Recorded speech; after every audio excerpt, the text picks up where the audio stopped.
Shalom Talmidim, Hatnuot Ha'ivrit Perek Vav, the Hebrew Vowels Lesson 6. Is this Shewa vocal or silent? One thing that frustrates many people while they're learning Hebrew is that a simple Shewa can either represent a very short vowel, b, or no vowel at all. The same sign does double duty. A vocal Shewa and its consonant form an open syllable of their own, b. A silent Shewa, on the other hand, marks the end of a closed syllable. So, how on earth are you supposed to decide whether a particular Shewa is vocal or silent? There's a short answer and a long answer. So the short answer is to look at what comes before the consonant with the Shewa. If it's a short vowel, the Shewa is silent. Here's an example. In this word, we first find the Shewa, and we ask, what comes before it? Well, the vowel before the Qof is a patach. And you should, I hope, know that a patach is a short vowel. Therefore, the Shewa under the Qof is a silent Shewa.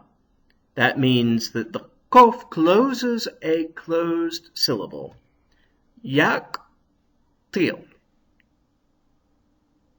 So if the Shewa comes after a short vowel, the Shewa is silent.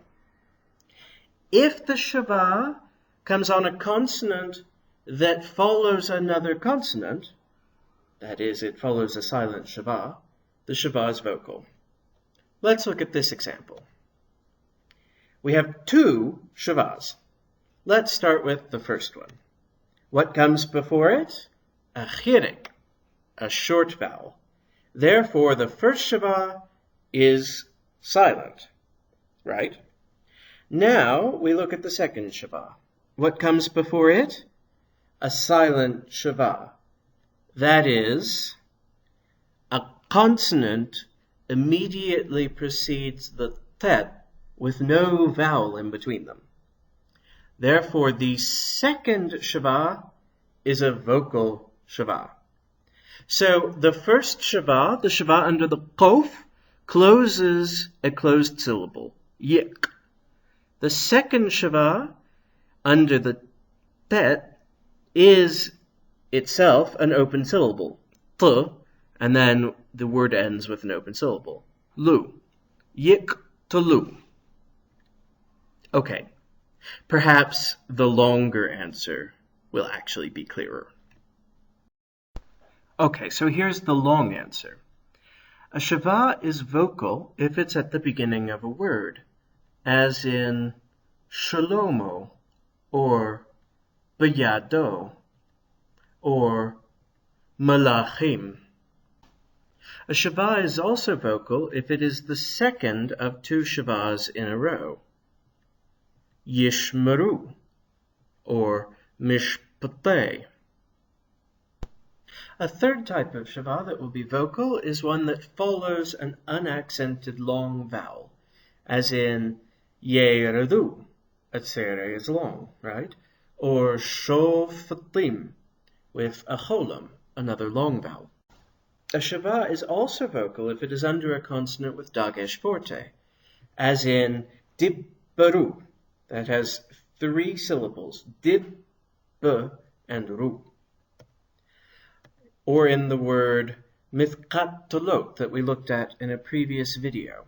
4 syllables, mith, kat, tu, and loth. The first Shewa in this word, by the way, is silent. We'll learn about that in a moment. Finally, a Shewa is vocal if it is under the first of two identical consonants, as in Tzilele or Hallelujah. Now you can remember this one by the fact that you already know the word Hallelujah, right? It's not Hallelujah, it's Hallelujah. There, you already know some Hebrew without having studied. The second half of the long answer is how to tell when a Shewa will be silent. A Shewa is silent if it's at the end of a word, as in melech or qatalt. By the way, the Shewa under the lamed is silent because it follows a short vowel, which we'll learn in just a moment.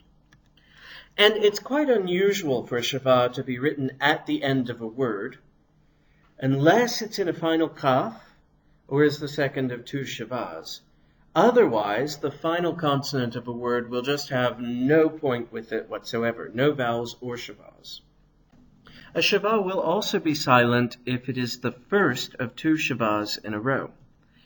So in Yishmuru, the Shewa under the shin is silent, because it's the first of two Shewas. The Shewa under the mem is vocal, remember, because it's the second of two Shewas. Similarly, in Mishpatei, the first Shewa under the shin is silent. The second Shewa will be vocal. A Shewa is also silent if it follows a short unstressed vowel, as in this word. We have two Shewas, both of them follow short unstressed vowels. We'll discuss in a future video how to tell that the qamatz under the mem is qamatz khatuf and not qamatz gadol. Okay, so it's the short vowel. This is pronounced yishmorcha. And also, the Shewa under the lamed in malach follows a patach, a short vowel. And we have a Shewa in the final kaf, or the kaf sofit, at the end of the word, also silent. Finally, a Shewa is silent if it follows a stressed vowel. So in the word lechna, we have two syllables, the first closed with a stressed long vowel in it. In tapelna, we have three syllables. The first syllable is closed because the Shewa follows a short vowel, tak. The second syllable is closed because the Shewa follows a stressed vowel, tail, and then the final syllable is open, na, tak, tail, na. So which explanation did you prefer, the short or the long?